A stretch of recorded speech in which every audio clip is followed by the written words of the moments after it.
Arestado na 2 suspect sa pagpatay at panghahalay sa 11 taong gulang na estudyante sa General Trias sa Cavite. Todo hingi ng tawad ang isa.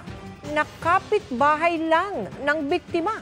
Nakatutok si Oscar Oida. Humahagulgol na ang ama ng 11 anyos na si Rhea May palapit pa lang sa masukal na lugar sa compound ng isang paaralan sa General Trias, Cavite. Dito pala magtatapos ang halos 2 araw ng paghahanap kay Amay. Nadinat ng wala ng buhay, may pulupot na baging sa leeg, may sugat sa muka, at nakalilis ang mga suot. Wala pang 48 oras ang nakalilipas na aresto ng General Trias Police ang 2 sinasabing responsable sa krimen. Unang naaresto pasado alas 12 ng hating gabi ang 22 anyos na si alias Rico, na kapitbahay lang umano ng biktima.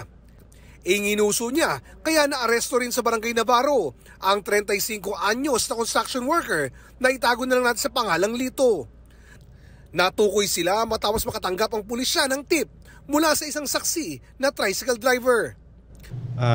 Nakita po niyo yung bata na alanganin ng oras and tinanong niya bakit nandun pa alanganin ng oras, this oras na ng gabi. And sumagot naman po yung bata, yung biktima po natin, na inutusan po ako ni alias na bumuli ng sigarilyo. So yun pong naging lead namin. Lalo pa umunong nagduda ang mga pulis nang malaman nilang hindi na nakita sa lugar si alias Rico. After the incident, hindi na po siya pumunta doon sa kanilang bahay. Opo. Bagay na kaduda-duda po.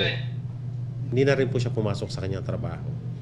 Ayon kay alias Rico, nag-iinom sila ni alias Lito nang mapansing naglalaro sa lugar ang biktima, kaya inutusang bumili ng sigarilyo. Pagkatapos, dinala na po namin yung babae doon sa damuhan, no. Yun po, yung sinakal ko po, inamin ko po na sinakal ko po yung batang babae, pero po hindi ko po ginagahasa. Wala pong nangyaring gahasa. Tinalian niya po ng bagging po ng mga ugat sa leeg. Kasi yung bata po nakita may sa leeg po. Kung bakit daw nila ito nagawa? Wala, parang lang po, sir. Parang pagtitrip, parang trip po, sir. Yung kasi lasing na po lasing na rin po kami eh. Pero si alias Lito, itinangging may kinalaman siya sa krimen. Wala po talaga kasi hindi ko po nakita ang bata, hindi ko rin naman po siya nakita. Hindi naman po kami magkasama, sir. Kaya yun na din ang inano ko sa sarili ko, bakit ganoon? Ako tinuturo niya ako, ang hinatid ko nung naginuman kami, hindi naman siya, kasi hindi naman kami magkasama.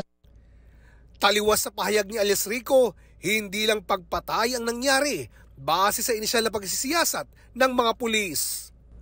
Positive nga po na nagahasa o na-rape yung bata, and yung cause of death ay asphyxia through strangulation or hindi ko maisip kung anong meron sa kanila at ginawa nila yon kasi bata pa ngayon. Kaya kung ano man, hindi ako papayag na hindi sila talagang gumabayad ng ginawa nila. Sumalang na sa inquest proceedings ang 2 suspect na nahaharap sa reklamong rape with homicide. Sana po kung papatawad po nila kami. Tsaka nangingi rin po kami ng pasyensya. Hindi ko rin po alam kung bakit ko po nagawa sa anak niya po yon.